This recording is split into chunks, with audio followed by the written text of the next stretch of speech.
2장 51절 52절 말씀 중심에서 순종하여 받드시더라 라는 받드심이란 제목으로 함께 말씀을 통해 은혜 나누기를 원합니다. 지지난주에는 소명을 의식하심이라는 제목으로 예수님이 12살 때 예루살렘에 올라가셔서 여러 가지 또 경험들을 하게 하시고 또 여러 학자들과 깊이 있는 성경을 토론하는 그런 내용들, 그래서 그가 얼마나 열정적으로 그렇게 공부에 심취했고 또 하나님의 아버지의 집에 계셔야 될 것이다고 말씀하시면서 어쩌면 부모가 그것을 이해할 수 없는 말 깊이까지도 그렇게 가셨다라는 것을 볼 수가 있죠.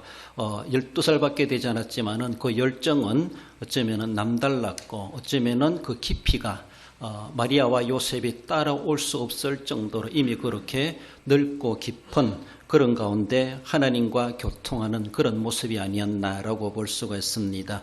그래서 소명을 의식을 하게 되고 내가 해야 될 사명이 무엇인가라고 하는 것, 율법을 배우면 배울수록 세상의 모든 사람들이 죽을지에 처하고 있다고 하는 것, 저 모든 죽어야 될 죄인들을 구원해내야 될 내게 지어진 그 죄짐의 사명, 십자가의 사명을 주님은 더욱더 말씀을 율법을 배워갈수록 의식하게 되고 무거운 책임감을 느끼고 내가 아니면은 저희들은 다 멸망받을 수밖에 없다라는 책임감, 소명의식, 사명의식을 느껴가면서 그 사명을 위해서 아버지가 맡기신 그 책임을 신실하게 감당하고자 제 결단해가는 그런 모습을 살펴보았습니다. 이제 예수님께서 모든 행사를 마치고 나사렛으로 돌아왔다라고 말씀하시죠. 우리가 이미 알고 있는 것처럼 사생의 삶이 계속되고 있는데 사생의 현주소의 모습을 오늘 본문에서 이렇게 짤막한 구절로 말씀해 주십니다. 사생의 기간은 30년이지만 그 30년의 세월에 여러 가지 내용들을 성경은 밝혀주고 있지 않습니다. 어쩌면은 조용하게 그리고 잊혀진 30년의 삶을 살아오지 않았나. 남들에게는 잊어버렸을지 모르지만은 우리 하나님께서는 그것을 다 기억하시고 때가 차기까지를 그렇게 자라게 하시고 키워오시고 하나님의 말씀으로 무장하게 하셨다라고 볼 수가 있죠. 그래서 조용히 자라나면서 마땅히 해야 될 그 본분에 충실하게 하시는 준비되어가는 그런 사생의 30년의 삶을 우리는 보는데 바로 그 한 대목이 오늘 본문에서 사생의 삶이 어떠했던가라는 것을 한두 구절로 그렇게 간략하게 요약해 주고 있습니다. 순종하여 받드셨다 라는 제하에 주시는 말씀 문제는 부모님을 공경하는 모습을 보여주고 있죠. 계명을 준수하셨다 이렇게 말할 수가 있습니다. 51절에 예수께서 함께 내려가서 나사렛에 이르러 순종하여 받드시더라. 그 어머니는 이 모든 말을 마음에 두니라. 예루살렘에 올라갔다가 나사렛으로 돌아와서 전과 같이 부모의 권위 하에 순종하며 섬기는 예수님의 그 모습을 보여주십니다. 그는 하나님의 아들이고 메시아로 오셨지만 일단 인간의 몸을 입고 온 성육신, 인간으로 오셨기 때문에 인간의 부모에게 그래서 그는 순종하며 받들어 섬겨야 될 본분이 있었다라고 그렇게 말을 할 수가 있습니다. 예수님이 예루살렘에서 하신 말씀, 어쩌면 누가복음 2장 49절에 나오는 말씀처럼 내가 내 아버지 집에 있어야 될 줄을 알지 못하셨나이까 이렇게 했을 때에 3일 동안 찾아 헤맸던 마리아 요셉이 정말로 그 3일 동안 흥분해 있고 안타까워 있고 다급해 있고 찾을까 못 찾을까 걱정으로 3일 동안 해왔는데 성전에 오니까 예수님이 멀쩡하게 거기서 학자들과 토론하고 있는 그런 모습을 볼 때에 반갑기보다가도 화가 나지 않았겠는가라고 볼 수가 있고 그런 감정 가운데서 우리 예수님이 내가 내 아버지 집에 있어야 될 줄을 알지 못하셨나이까 왜 그렇게 찾습니까? 내가 있을 곳이 어딘지 왜 모르셨습니까? 이렇게 반문했을 때에 이 말이 무슨 의미인지를 마리아도 요셉도 제대로 이해를 하지 못했다라고 볼 수가 있습니다. 그렇습니다. 그러나 마리아는 그것을 이해는 안 됐지만은 마음에 새기게 되었다라는 것을 볼 수 있죠.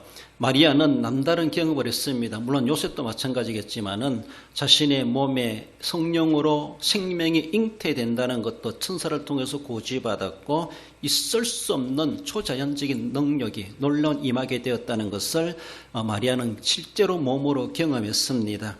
그래서 이해 안 되는 일이 자기 몸에서도 일어났습니다.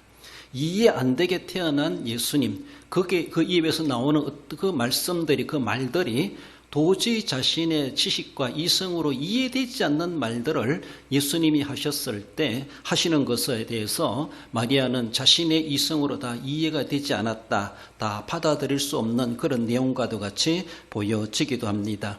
그렇습니다. 혹여나 우리 아이들이 좀 이해 안 되는 생뚱맞은 그런 소리 하더라도 아빠는 뭐 그냥 지나치더라도 엄마는 그래도 마음에 새겨둘 필요가 있지 않나. 이 여성적인 감미로움, 여성적인 감각, 그렇죠? 그래서 제가 왜 저런 말을 하지? 제가 왜 저런 행동을 하지? 깊이 있게 관찰해 볼 필요가 있습니다. 그래서 어쩌면은 그 아이의 소질과 재지 개발해 가가지고 남다르게 동료 다른 애들보다 더 뛰어난 한마디로 영재와도 같이 클 수가 있는 그런 사람일 수도 있습니다. 그런데 엄마가 내가 이해 안 된다고 그런 소리 하지 마라 그러고 꿀밤 주고 묵살해 버린다면은 그 아이의 그 잠재된 실력과 능력을 부모가 알아주지 못하니까 도리어 억압하고 땅에 묻어주는 그런 지식이 될 수가 있고 재능이 될 수가 있다라고 볼 수 있습니다. 내 수준으로 도저히 이해 안 되지만은 그래도 엄마라면은 마음에 새겨둘 필요가 있습니다.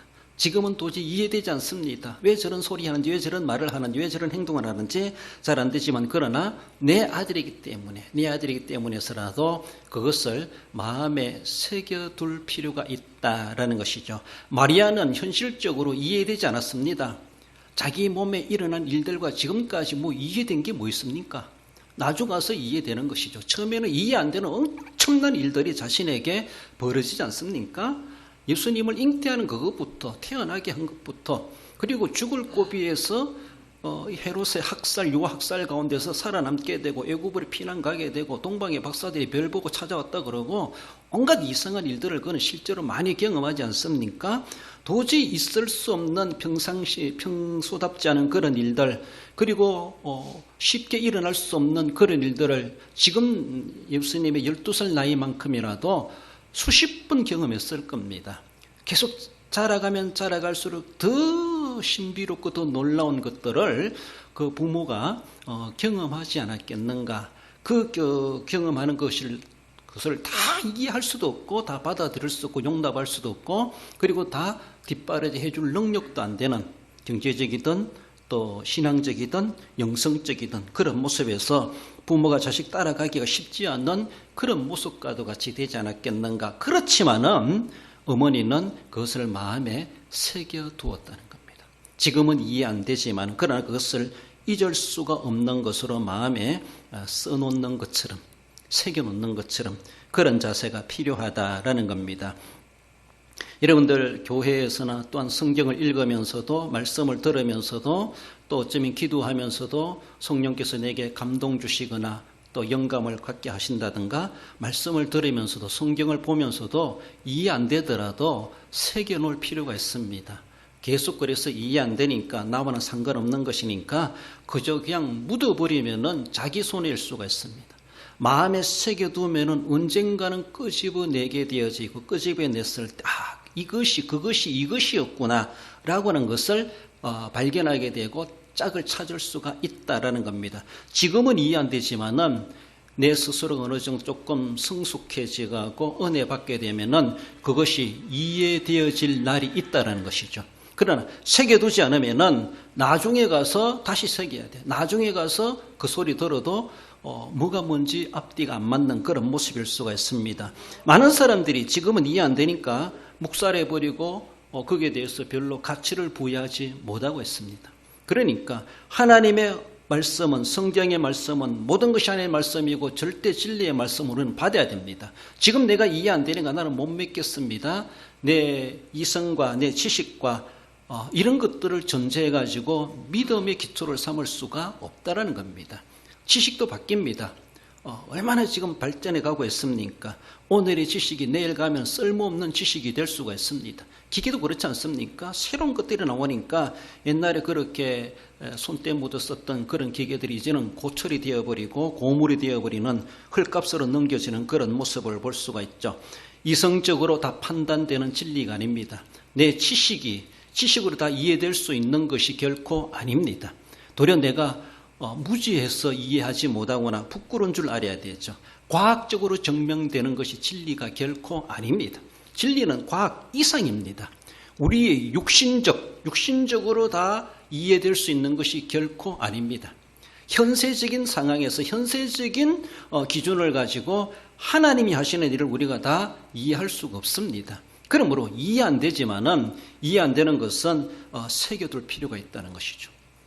지금은 모르지만은 지금은 모르고도 지나가지만 그러나 새겨두었다. 그래서 그 어머니는 이 모든 말을 마음에 두니라.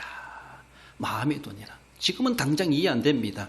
이런 자세가 필요하죠. 아이 예수는 부모에게 최선을 다해서 공경합니다. 공경하고 그렇게 행동하고 말하는 것들 부모는 이해되지 않지만은 그 자기 아들에 대한 부모가 할 수 있는 자세는 마음에 두는 거예요. 자녀는 공경한다라면은 부모는 자녀를 인정해주고 자녀에 대해서 그것을 가치를 부여해 주는 것이죠. 지금은 도저히 이해 안 되지만 그러나 마음에 두었을 때 결국은 알게 되고 깨닫게 되고 이해될 수가 있다라는 겁니다. 자녀들에게 부모 공경해라, 순종하라 막 요구하기보다 나는 자녀들을 얼마나 마음에 새겨두고 있는가. 엉뚱한 행동이랄지라도 새겨둘 필요가 있습니다.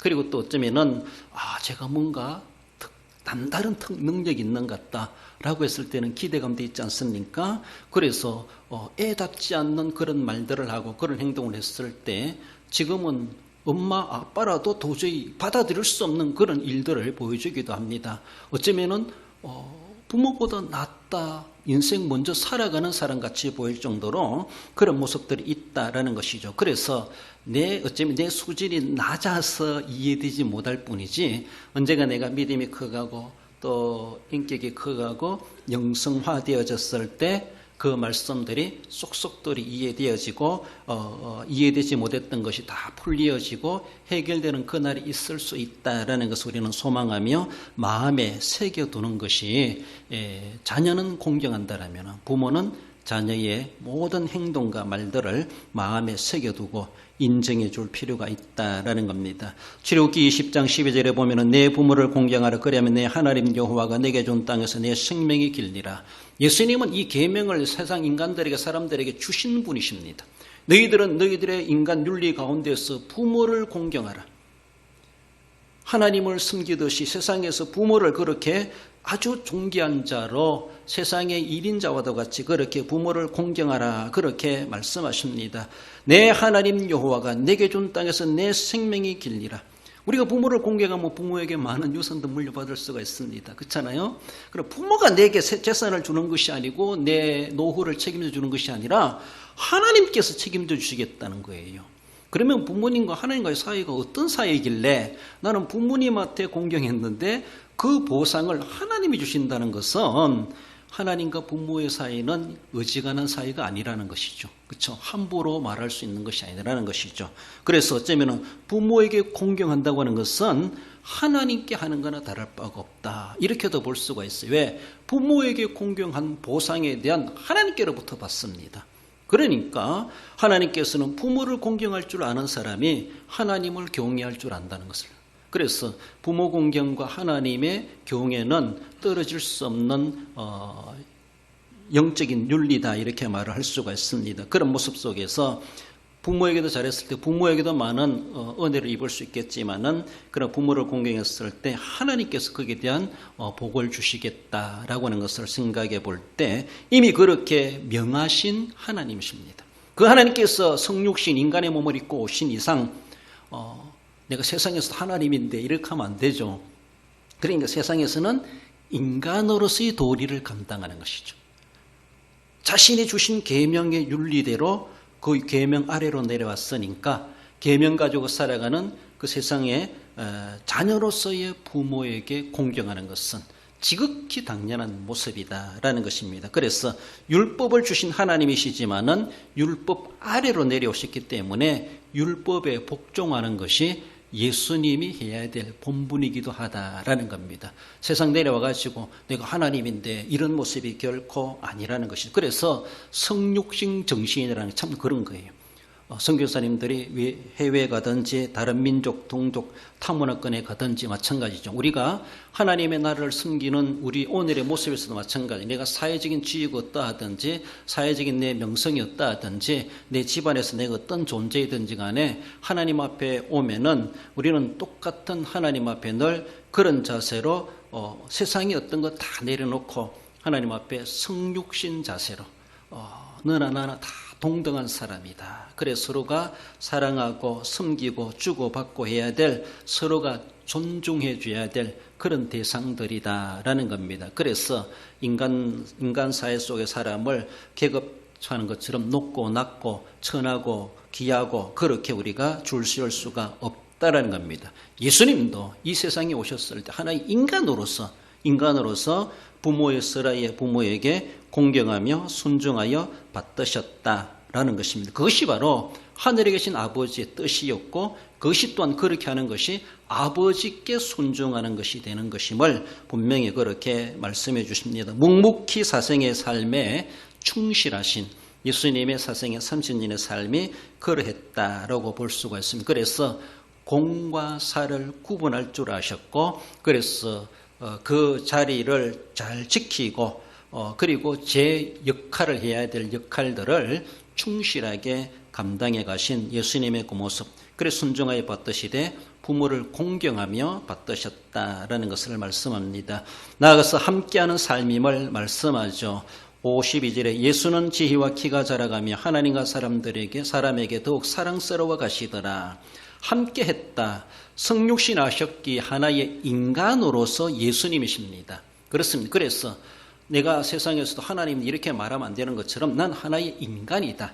저 죄로 말미암아 멸망받을 저 인간들과 나는 똑같다. 근본은 다르지만 지금은 인간으로서 똑같다. 서로가 그렇게 인정해야 돼. 예수님은 그걸 인정하시는 겁니다. 내 지금 현주소가 무엇인가?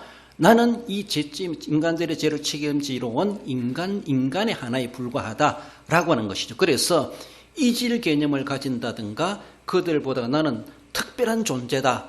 이런 의식을 주님은 다 내려놓았다는 것이죠.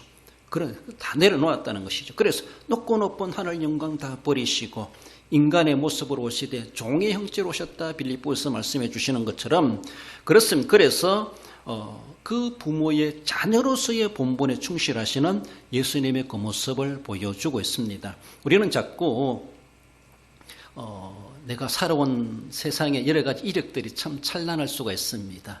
그것이 어쩌면요 알게 모르게 드러나게 돼 있어. 알게 모르게 그것이 표출되게 돼 있어. 참 조심해야 됩니다. 정말로 그러니까 사회적으로 나보다 조금 못하다고 하는 사람을 나도 알게 모르게 무시할 수가 있고 업신여길 수가 있는 말이라든가 눈길이라든가 행동들이 나도 모르게 그렇게 튀어나올 수가 있다는 것이죠. 참 조심해야 돼요. 내가 그 생활을 수십 년 해왔으니까 직업병이기도 하다라고 말할 수 있겠지만은 그런 병들을 잘 관리해야 된다는 것이죠. 알게 모르게 툭툭 튀어나올 수가 있다는 것이 그것이 그러니까 너는 나와는 다르다. 이질감을 갖는 거예요. 자기는 특별한 사람처럼 여겨져요. 물론 사회 가면은 나보다 계급이 높은 사람일 수 있어요. 정말로 사람들에게 많이 추앙받는 그런 대표할 만한 그런 사람이라고도 볼 수가 있습니다. 그렇습니다. 사도 바울도 에베소서나 이렇게 서신서를 기록하면서 종들에게도 말씀하고 주인들에게도 말하지 않습니까? 집에 가면은 주종 관계인데 교회 오니까 형제여 이렇게 불러요. 그러니까 종들은 좋아하는 것이죠. 주인들은 기분 나쁜 거예요. 집에 가면 내 종이 교회원 날 보고 형제님 이렇게 부르니까 얼마나 기분이 안 좋겠어요. 이름 봐라 이렇게 하겠죠. 양반 체면, 양반의 명예심을 드러내죠. 그 집에 가면 찍소리 못할 게 교회 와서는 서로 맘먹는 거예요. 이것이 그리스도 안에서 평등이죠. 그렇죠. 물론 사회 계급적인 그런 봉건 사회의 그런 모습이 있지만, 그래서 사도 바울이 세상에서 주인된 사람은 교회 와서 종들을 어떻게 대할 것인가, 그리고 종들은, 사회적인 종들이 교회 와서 자기들의 주인들을 어떻게 대할 것인가, 그리스도 안에서 형제로 대하지만은, 그렇지만 너희들은 교회 아니라고 해서 주인을 함부로 대하지 마라 라고 하는 것을 말씀해 줍니다. 그래서 예수님 안에서 모든 것이 다 인격적으로 인정받고 다 믿음으로 구원받는 건 다 동등하지만은, 그렇다고 사회 계급을 성경이 인정하는 것은 아닙니다. 인정하는 건 아니지만은 사회 문화가 그러하다는 거예요. 그러니까 교회가 그것을 그렇게 안 가르치면은 양반들은 교회에 예수 믿을 사람이 없을 겁니다. 교회 가면은 도리어 나를 모심 여기고 대우 안 해주니까, 그렇지 않습니까? 다르게 보면요, 그래요. 세상 사람들에게 너 술 담배 다 끊고 교회 와서 예수 믿어라 이렇게 하면 어느 누가 오겠습니까? 예수 믿는 사람 누가 오겠습니까? 우리가 쉽게는 개방해 놓고 하지 않습니까? 담배 피우는 거, 술 먹는 거 그거 의식 안 하겠습니다. 피우시라도 오세요 이렇게 말하잖아요. 일단은 믿게 만들어야 돼. 그것은 구원의 아무런 조건이 되지 않습니다. 그러면 일단은 와서 복음의 진리를 알고 믿게 되면 그 스스로가 신앙적 윤리를 찾게 되어져 있고, 그래서 사람 된다, 인간 된다, 믿음 좋다 이렇게 되어가는 것입니다. 우리 다 옛날에 한가닥 했던 사람들 아닙니까? 그리스도 안에서 이렇게 이제도 예쁘게 이제 다듬어졌는데, 이만큼이라도 다른 사람도 마찬가지 다 다듬어서 오라 이렇게 말할 수 없어요. 그러니까 세상에 교회에 와서도 그래도 어느 정도 인간적인 모습에서 좀 사회적인 좀 존귀함을 받는 사람은 조금은 인간적으로 대해줄 필요도 있다. 그 사람들이 신앙적으로 정착하기까지는 그렇다는 것이. 그러나 신앙이 성숙될수록 자신의 겉옷을 벗어버리고 도리어 더 낮은 자세에서 섬겨가는, 그렇게 되어져가는 것이 정상적이다라는 겁니다. 세상에서 내가 낮췄을 때 하나님 우리를 높여주십니다. 그렇습니다. 어쩌면 그러나 세상이 입었던 그 옷을 교회 와서도 계속 색깔을 드러내려고 하니까 어쩌면 문제가 될 수가 있다라는 것이죠. 예수님은 세상에 오셔가지고 인간들과 너와 나와 똑같은 인간이냐?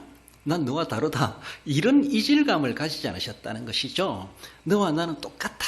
이렇게 동질감을 가지시면서 그들의 희로애락, 그들이 가지고 있는 모든 것들을 몸으로 경험하며 살아가신 예수님이십니다. 그렇습니다.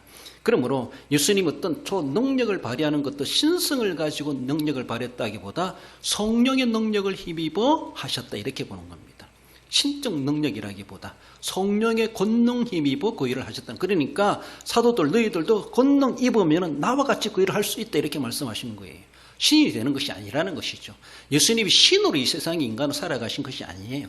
인간으로 살아오시면서 성령의 이끌림을 받고 성령의 충만함을 받고 성령의 권능을 따라서 그 일들을 이루어 가셨다는 것이죠. 그렇습니다. 예수님이 이 세상에 오셔서 신의 티를 내지 않으셨다는 것이죠.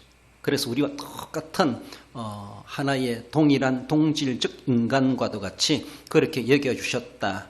그래서 히브리서 4장 15절 그렇게 말씀을 읽어볼까요? 우리에게는 대제사장은 우리의 연약함을 동정하지 못하시리가 아니요 모든 일에 우리와 똑같이 시험을 받으시리로되 죄는 없으시니라. 그렇습니다. 모든 일에 우리와 똑같이 시험을 받으시되, 시험을 받는다는 것은 우리가 받는 시련, 유혹, 시험 똑같이 세상에서 예수님도 인간으로 받으셨다는 겁니다. 동정하셨다라고 하는 것은 동정하다, 함께 고생한다 이 말입니다. 예수님은 하나님이니까 세상에서 고생도 안 하고 하나님 대우받고 그렇게 특별 대우받은 그런 것이 아니라는 겁니다. 이미 태어날 때부터 추한 곳에서 시작했던 것처럼 그리고 늘 하루 벌어 하루 먹고 사는 그런 노동 일을 행하셨던 것처럼 예수님은 그렇게 하셨다는 것이죠. 사역하시면서도 머리둘 곳이 없이 그렇게 떠돌아다니시면서 복음 사역하셨던 예수님이시죠. 예수님에게도 마귀가 와서 시험을 걸고 넘어뜨리려고 온갖 유혹과 시련을 갖게 했죠. 고난도 받고 사람들의 따돌림을 받고 어쩌면은 낭떠리에 떠밀어가지고 죽이려고 하는 이런 일까지도 경험했던 예수님이십니다. 그래서 오늘 시브리 4장 말씀처럼 우리의 연약함을 다 이미 경험하신 주님이십니다. 우리가 어떤 일들을 겪고 있는지 하나의 인간으로서 적어도 33년 살아가시면서 그 정도라도 우리의 모든 삶을 다 알고 계시는 몸으로 경험하신 주님이시다. 성령도 경험하시고 마귀의 시험도 경험하시고 그렇지만은 죄는 없으시니라. 그래서 죄를 유혹을 극복해내고 죄에 빠지지 않았다는 것이 우리는 쉽게 죄에 빠질 수밖에 없죠. 죄의 유혹에 달콤하게 넘어갑니다. 그러나 예수님은 우리와 다르다는 것은 그는 우리의 연약함도 우리의 시험도 다 함께 당하셨지만은 우리는 거기에 넘어지고 범죄하고 실수하고 또 상처 있고 상처 주고 그런 일이 있지만 그래서 우리에게는 대제사장은 그래서 우리의 진정한 대제사장으로서 죄가 없으시도록 인간으로서의 경험을 다 행하셨던 그래서 죽음까지도 경험하셨잖아요. 죽음까지도. 그렇게 경험하신 우리 주님, 우리 인간의 모든 사에 대해서 다 이미 경험자와 같이 알고 계시는 주님이십니다. 유일한 우리의 중보자가 되시고 우리를 위해서 구속하시는 대제사장 예수 그리스도이심을 말씀하십니다. 그러므로 경험만이 다가 아니라 아무튼 하나님이 보내신 인간으로서 또 하나님이시면서 그렇게 대제사장으로 우리의 연약함을 다 감당해 가셨던 우리 주님. 그래서 우리와 이질감 있는 분이 아니라 우리와 함께 하셨다. 이미 앞에서 성경 구절에서 임마누엘이 되리라 이렇게 말씀하셨던 것처럼 우리와 함께 하시는 분으로 이 세상에 오셨습니다. 그래서 우리의 슬픔도 고통도 시험도 다 함께 하시며 그것을 다 경험하신 우리 주님이시다. 지금도 우리와 함께 하시는 우리 주님이시다. 그래서 임마누엘 그렇게 말씀하죠. 임마누엘로 오시어서 인간들의 삶에 몸으로 함께 하신 우리 주님이시다라는 것이죠. 이제는 몸으로는 떠나가셨고 그의 영, 성령으로 우리와 함께하고 계시다. 이렇게 말합니다. 성령께서 우리와 임마누엘이 되셔서 우리와 함께 하신다라는 것이죠. 그래서 예수님은 세상 끝날까지, 그렇죠? 마태복음 28장 20절에 내가 세상 끝날까지 너희와 항상 함께 있으리라.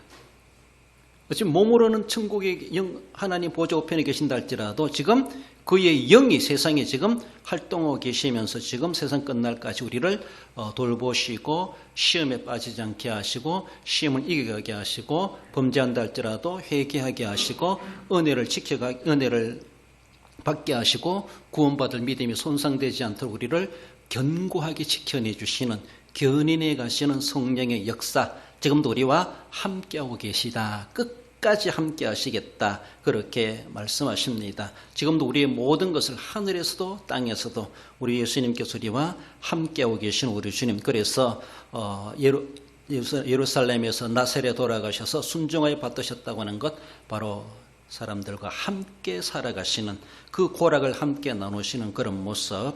이제는 그의 성령께서 우리의 모든 삶에 지금도 우리의 고통과 슬픔과 눈물과 기쁨과 즐거움을 다 아시고 거기에 함께 하시는 우리 예수님이시다라고 하는 것을 말씀합니다. 내가 세상 끝날까지 너희와 항상 함께 있으리라. 마태복음 28장 끝절에 말씀해 주는 것처럼 지금도 우리와 함께 하시고 결국은 천국에 가서도 영원히 함께 하실 우리 주님이심을 말씀하십니다. 그 나라 갈 때까지 오늘도 우리와 함께 하신 우리 주님을 늘 기억하며 모든 상황 가운데서도 주님 따로 나 따로 살아가는 것이 아니라 주님과 함께하는 동일 개념을 가지고 섬겨 주님 따라가심으로 실족하지 아니하고 승리해가는 우리의 모습들이 되어야 할 것입니다. 결론적으로 읽어봅시다. 잊혀진 사생에 30년이지만 조용히 자라나시면서 인간으로서 도리를 다하고 몸소 함께하는 삶으로